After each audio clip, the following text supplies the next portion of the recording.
ಇಂದೇ ಡೌನ್ಲೋಡ್ ಮಾಡಿ ಮತ್ತು ನಿಮ್ಮ ನೆಚ್ಚಿನ ಶೋಗಳನ್ನ ಆನಂದಿಸಿ. ಅದು ನೀವು ಚಂದ್ರೋಣ ಮೇಲೆ ಯಾಕೆ ಕೋಪ ಮಾಡ್ಕೊಂಡಿದ್ದೀರಾ?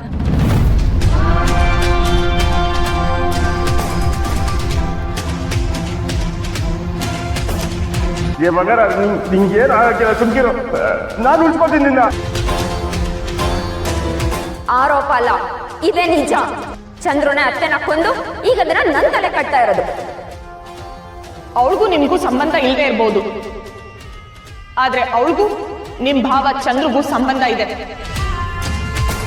ಇವ್ರಪ್ಪಂಗೆ ನಿಮ್ ತಾಯಿ ಹಿಂದೆ ಯಾವಾಗ್ಲೂ ಅವಮಾನ ಮಾಡಿದ್ರಂತೆ.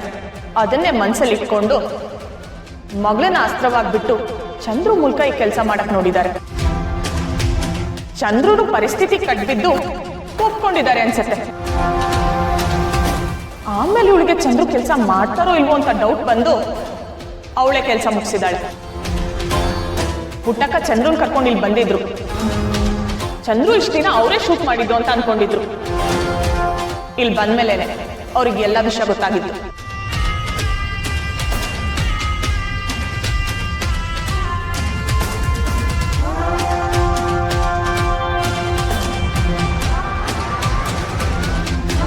ನಿನ್ನೆ ಮನೇಲಿ ಚಂದ್ರು ಅಣ್ಣನ ಹೆಸರು ಹೇಳಿದ ತಕ್ಷಣ ನೀವು ಕೋಪ ಮಾಡ್ಕೊಂಡ್ರಿ.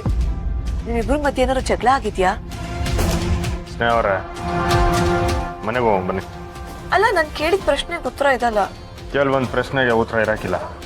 ಸರಿ, ನಂಗೆ ಉತ್ತರ ಬೇಡ, ಯಾಕೆ ಅಂತನಾದ್ರೂ ಹೇಳ್ಬೋದಲ್ವಾ?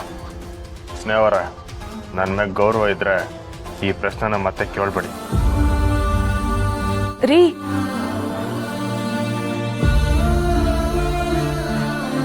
ಅಂದ್ರೆ ನನ್ನ ಅನುಮಾನ ನಿಜ ಇರ್ಬೋದಾ?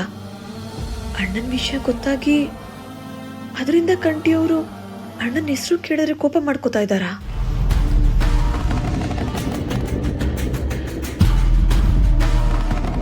ಸ್ನೇಹ ಅವರ ಏನು ಯೋಚನೆ ಮಾಡ್ತಾ ಇದ್ದೀರಾ? ಬನ್ನಿ.